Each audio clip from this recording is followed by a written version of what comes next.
Hello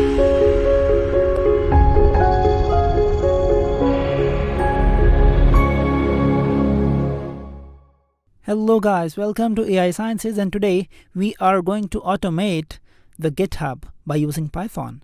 So for this you have to install PyGithub library, which is available in Python. Python, as you know, that open source language, so it provides a lot of support for a lot of cool stuff. So this is how you can install it: pip install PyGithub, and before pip you have to put this exclamation mark that is also called a magic mark. So I'm going to comment it because I have already installed it, right? So from GitHub import GitHub, right? Great. Now there are two ways to access GitHub, right? One is to use your login password, the other way is to use the token, right? So token is a sort of personal thing, that's why I have not displayed my token over here. But how can you get your token of your account of GitHub, right? So if we go to our GitHub account, you log in and by using your login password, then you go to your profile, you will go to settings, and then here on the left you will go to developer settings, then you will go to personal access tokens, and here generate new token. This is how you will generate a new token. You will click on it, you will get a form, you will fill that form, and then there will be an option to create a token. So you can easily create the token. So the token that you will create, you can store it over here in a string. Let's say my underscore token. Let's say this is your token, right? So this is how you can install, you can store it. I have already stored it in this variable, right? Variable called token. Okay, so what I'm gonna do is, let's say g equals to GitHub, and here I'm going to pass the token so that I can log in. Great, I've logged in, and then here I'll say for repo in g dot get user, and then I'll say dot get repos, repos, right? So this is how I'll get all the repos, and then here I'll say let's say print repo dot full name, right? So full underscore name. Let's run it. So it will get all the repos that are available in my GitHub account, right? So these are all the repos that are available. I mean, I've got a lot of repos, right? So this is how I can get all the repos that are available in my account. Let's say AI Sciences / AI Sciences Python scikit-learn, and I mean a lot of stuff is available over there. So the next thing is, how can we get any specific repo, right? So let's say repo equals to how can I get it? So I'll say g dot, by the way, what is this g? G is my GitHub account, right?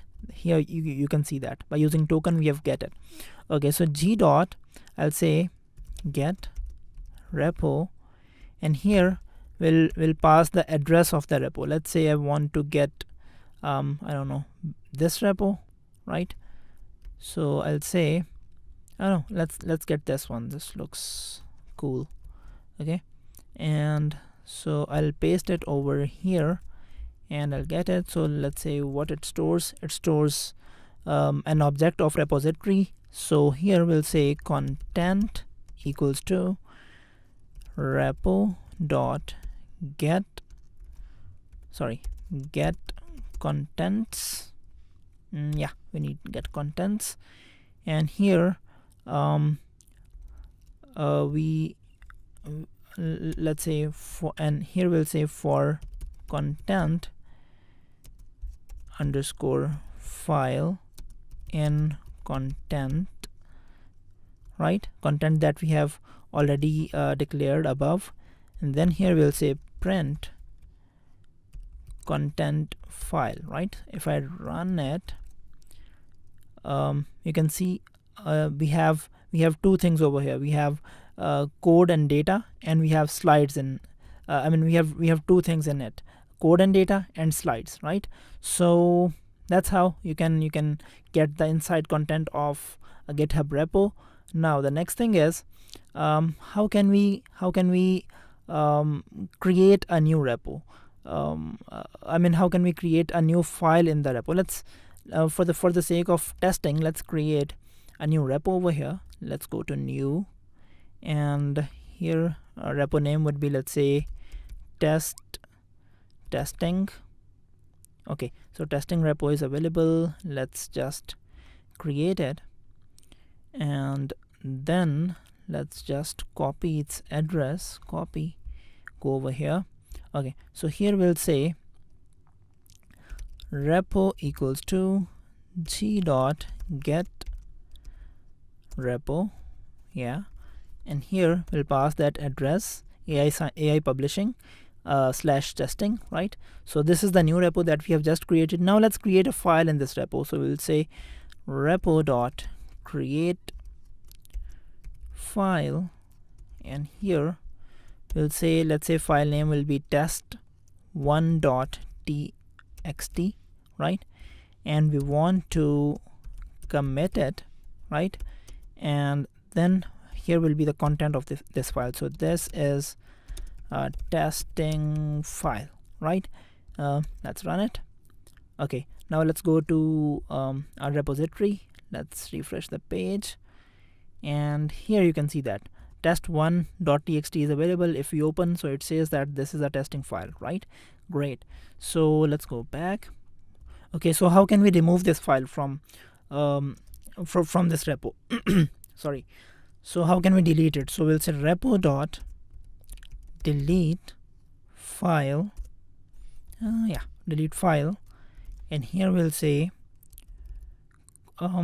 first of all, before we delete it, let's get the content of this repo, which is just one file for now. So content equals to repo.get content. Where is content?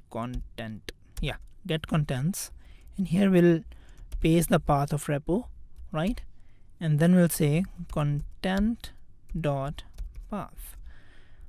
Oh, it gives us an error. An error says what? Okay, so there is something wrong. Okay, so here we have to pass the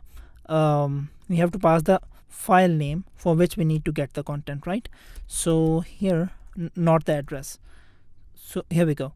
So this is how you can get the content path, and then if you want to delete it, you can say repo.delete file, and here we'll say content dot path. We want to delete this path, and which action do we want to perform? We'll say remove test, all right, and then we'll say content dot sha, and finally we'll say branch equals to main, right? Let's run it.